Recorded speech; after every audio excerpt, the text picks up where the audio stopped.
hormatly Nokat Karajman Türkmen Nokatalçıları. Bugünkü günge 14 Mart 2025 yıl biz Nokat Rayonuna Karaş aylarının Borbaş Cuma Meşidi'ne geldik. Şol yerde 1975 yılki akelerimiz iftarlık verip jatat eken. Şol yerde malumat alabız. Bizden Alsay Layık Baş Komitesi Nokat Rayonu Kayrağa aylı Borbaş Cuma Meşidi'ne geldik. İçeri getirdim.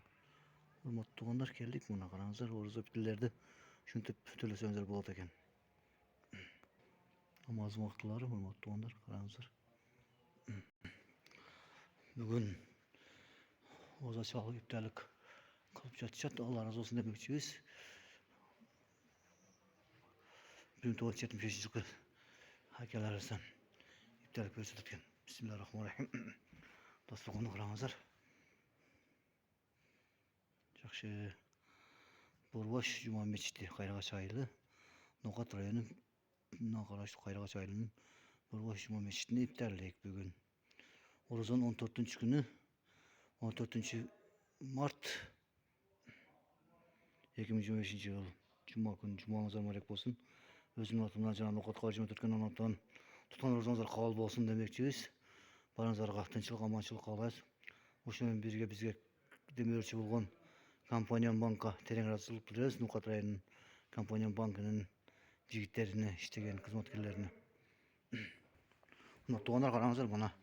Borbaş Cuma Meçidinde iptallik boldu jatat. 1975 yılki baykelerden Allah razı olsun demekçiyiz. İşlerinde iyilik Allah'ımız kollasın. Qarаңыздар.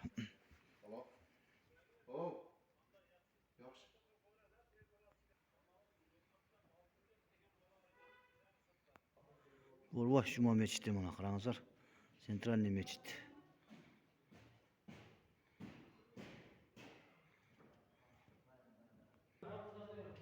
Buna kurma qarаңыздар. Hormatly tuğanlar.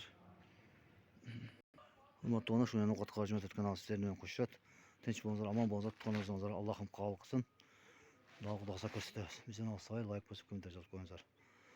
Nokat Rayonu Kayrağa aylynyň Borbaş Cuma Meçidinde iptallik bolup jatat bugün. 14. Mart 2025 yılı Cuma günü Cuma namazımızlar kabul olsun. Assalamu alaikum. Rahmetullahi ve berekatuhu. Bize cemaat gele başladı. Qarаңыздар. Cemaat gele başladı. Tinç bolňuzlar, aman bolňuzlar. Assalamu alaikum. Rahmetullahi ve berekatuhu demişiz.